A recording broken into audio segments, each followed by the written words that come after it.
know you want to move out. I went to Sac State. Nobody said that you have to go to a state school or university school in order for you to be successful. I honestly thought community college was like for lazy people. College isn't for everybody. Remember that time where you had to put an alarm? You had to wake up every single day at the same time. You had to get dressed. You couldn't sleep in. You had to do schoolwork. Well, we're back. And it's back to school season. Since it's back to school season, I decided to give you guys some advice, some college advice for my seniors out there who are gonna start college next year if you decide to go. I just graduated earlier this spring and college was definitely a rough ride for me. I didn't have that normal college experience that everyone had where they move out, they make hello friends, they're having the college life. Yeah, that wasn't me. But I think this video will help you at least have an idea and get prepared for what's coming. I literally went out of my way and wrote down so many things. We have a lot to unpack, so let's get started. What did I even write? The first thing, picking a school. There's a huge misconception about this. Nobody said that you have to go to a state school or university school in order for you to be successful or for you to be picked more from jobs. No one said that. You can still go to community college, save money, and still get the same degree, same successful career as anyone else who goes to a state or university. I remember when I was applying to colleges, I was actually clueless on what to do because I heard people going and saying like, oh, I'm gonna go to a community college. I honestly thought community college was like for lazy people, but it's not. It's not. Honestly, if I go to community college, I would. I honestly would have saved more money and gas, but either what school you choose, you will be successful, whether the outcome is an associate's degree, bachelor's degree, and it's okay if you drop out. That's okay too. College isn't for everybody, but try not to drop out because, you know, college is expensive. Also, pro tip, if you hate school and you want to get like college over like this, I don't know if all high schools do it, but I remember you can take like during the summer, you can go to your local community college and you can take classes in advance, and those classes will count for your college credits, and then you could probably get out faster. I never did that. I know some friends who did. They were out in a jiffy. You don't really have to take those AP classes. I'm gonna be real, I did not take AP classes and I still got a degree. Second tip,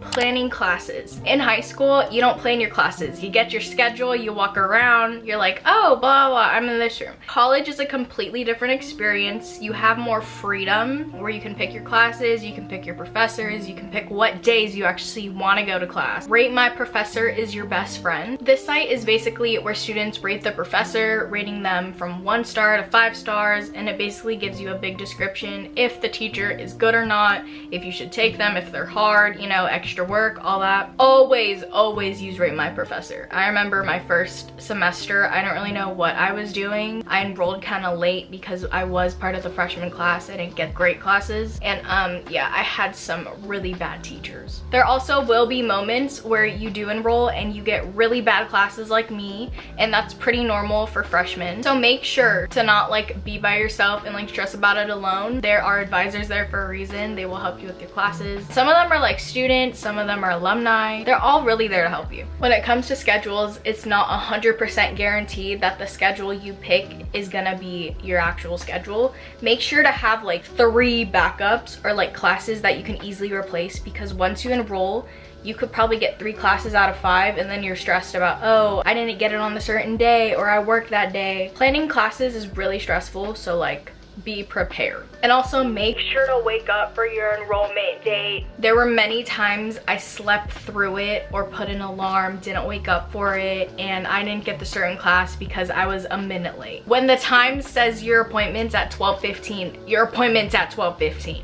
You gotta press the enroll button right at 12:15. Another tip, when you're making your schedule, and I know it's gonna be hard in the beginning, please do not make your classes every day. Whether you're commuting, whether you're living there, you do not want to go to class every day. If you have that option, try to at least stack your classes where it's like, okay, Monday, Wednesday, Friday, Tuesday, Wednesday, Thursday. You do not want to go to class every day. School supplies and textbooks. You don't need as many school supplies as you think. No one cares if you reuse the same backpack for 4 years. It's not high school. No one's gonna give a crap about how you look and what you look like. On your first day, bring a paper, bring a pen, and bring your laptop. And if you don't have a laptop, I'm pretty sure your school will provide you with something you can borrow. You can always use your phone too. All the professors are pretty lenient on the first day, especially because there's so many new people coming in, transfer students. Also, don't buy textbooks before your first day. You will most likely waste your money. I remember when I enrolled, my class said, I need this certain textbook. I went to my school library, got the textbook. On the first day or second day, my professor ended up saying, I don't need that book and it's optional. They will always use the word optional. Also, they have books online for free. I remember using this site, I think it was lib something. I'll like put the link right here. But I used to download all my textbooks for free and it was online, and like when it came to like taking tests, Canvas, all that, you just open another window, you know, see the answer. Easy, 100%, easy. Choosing a major. This is probably one of the most stressful things you will encounter in college. You will meet people who know exactly what they want. I'm an engineering major. I'm a nursing major. I'm a biomed major. I'm a health science major. I swear, those people annoyed the heck out of me because I still didn't know what I wanted to do, and they made me look so bad. They made me feel like I had to compare myself to the world. I entered Sac State as a psychology major. Do I know what I want to do with that? No. After 2 years, I switched to health science, and here I am with a health science degree. I'm just gonna reassure you, it is okay to be undecided. You do not need to know what you want, where you want to go yet within your first semester. My recommendation, if you go in as undecided, take the basic GEs. Every major has to take basic GEs. Making friends. All I gotta say is making friends is hard as if you're not living there. I went from driving 5 minutes to my local high school to 50 minutes to Sac State. I don't know how I did it. I'm surprised I'm still alive because people in Sacramento, they're crazy. They don't know how to drive. People in California especially don't know how to drive. It was hard as heck. I felt lonely. College was definitely a transition of learning my independence. During the first week of school, whether you go to university, state,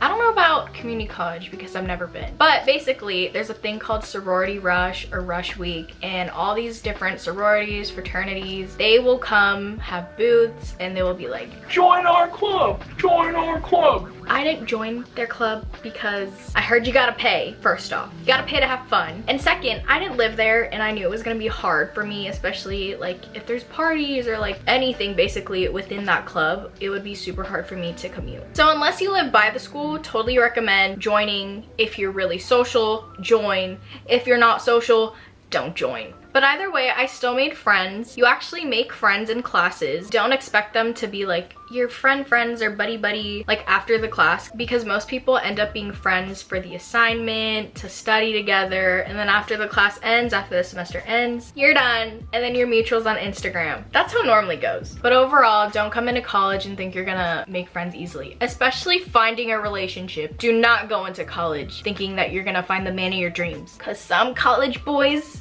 ooh, take advantage of your school's resources. I know so many people in college who are depressed, who hate life, who want to drop out. This is why your school has resources. This includes your professors, your advisors, your tutoring centers, and your health center. Your health center has therapists. Use them. I know so many people who also needed tutoring because, you know, college is hard. I never went because I was scared. I also had Kyle because he's like way smarter than me. But I honestly would go to the tutoring center if classes do get hard. For example, if you take math in college, if you take science in college, if you take anatomy in college, if you take engineering in college, you're gonna need a tutor. Remember, these resources are here for your success. They're here to help you graduate. They're here to help you stay sane during your college experience, because college is a rough journey. Moving out.